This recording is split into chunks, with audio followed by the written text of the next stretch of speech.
Hello and welcome to another episode of Sky Technica. Myself, Rupak Roy, your host of this show. I hope that you all are safe and sound. Today we have Miss Rupkotha Ghosh among us. She is from Kolkata, West Bengal, and a student of class 10 in a reputed school. So, without any further wasting of time, I would like to hand over the microphone to Rupkotha. Rupkotha, please introduce yourself among the students, among the audience. Hello everyone. First of all, I like to thanks to Dr. Karan Singh, the president of MITWS, for giving me such a golden opportunity to talk here. Myself Rupkotha Ghosh from Kolkata, West Bengal, studying in class 10 of Salt Lake School. My hobby is to spend my collecting information regarding biodiversity, and my future plan is to become a professor. Well, that is very interesting, Rupkotha. In which topic would you like to discuss today? Biodiversity boosts the productivity of an ecosystem, where each species has a role to play, no matter how insignificant it may appear to us. Biological diversity is essential for very existence of mankind. But in present day, the species of biodiversity is under serious threat.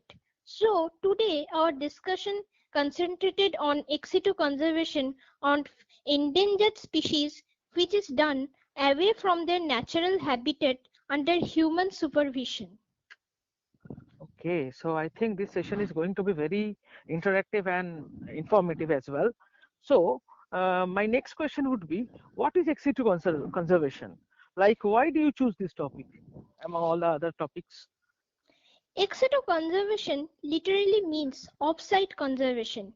It is the process of protecting an endangered species, variety or breed of plants or animals outside its natural habitat.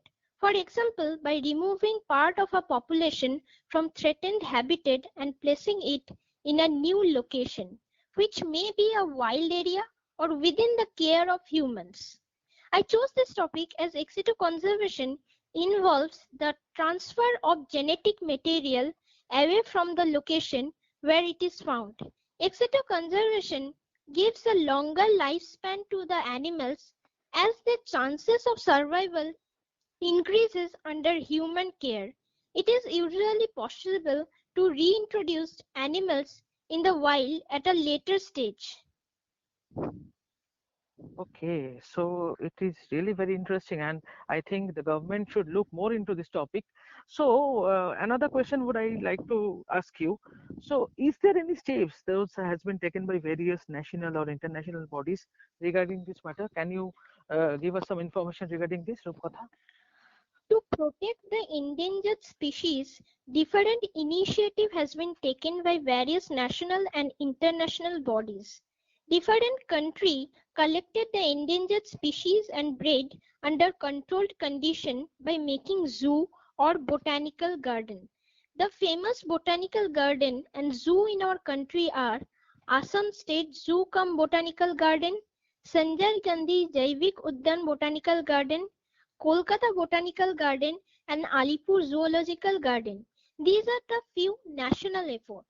Similarly, the international efforts are the Convention on International Trade in Endangered Species of Wild Fauna and Flora, that is CITES, is an international agreement between governments to check trade in wildlife so that the existence of any species is not threatened. CITES gives protection to about 5,000 animal species and 29,000 plant species. Secondly, conservation of biological diversity, that is CBD. It is an international agreement adopted in Earth Summit. The objectives of these are to conserve biological diversity, to use genetic resources equally, and to use the component in a sustainable way. Okay.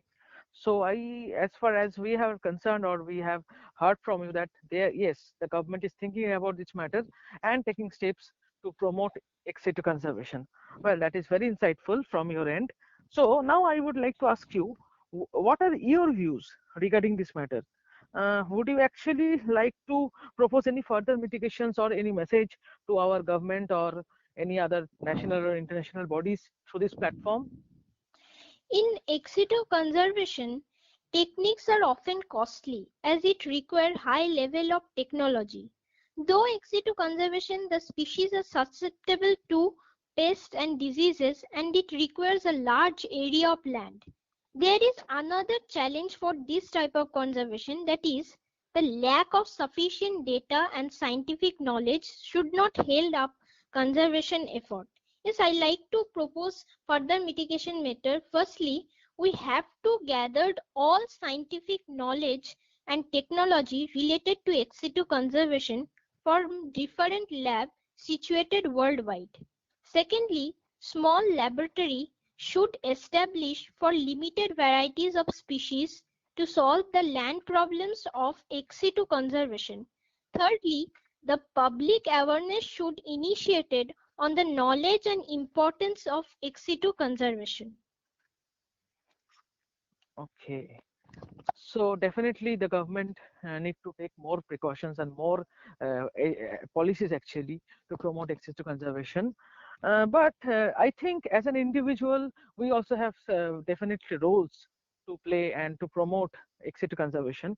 So Rupkotha, would you please suggest us some further improvement that we can take from our end as preventive measures? Nowadays, biodiversity is at risk. Many of the small species is under threat. These species are small but important role in ecosystem. So some of the measures that we can take from our end are: firstly, we have to introduce integrated pest management system, that is IPM, for sustainable agricultural practices. Secondly, we have to preserve genetic materials of both plants and animals in gene banks. Okay.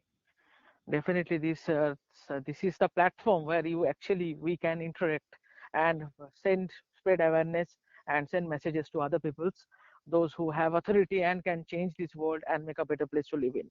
So, Rupkatha, one last question I would like to ask you. How would you like to summarize on over this topic and wrap up this conversation? Biodiversity plays a great role in human existence and in healthy function of natural systems. Although it is on the way of depletion dominantly due to anthropogenic activities, this requires conservation of biodiversity by ex situ methods.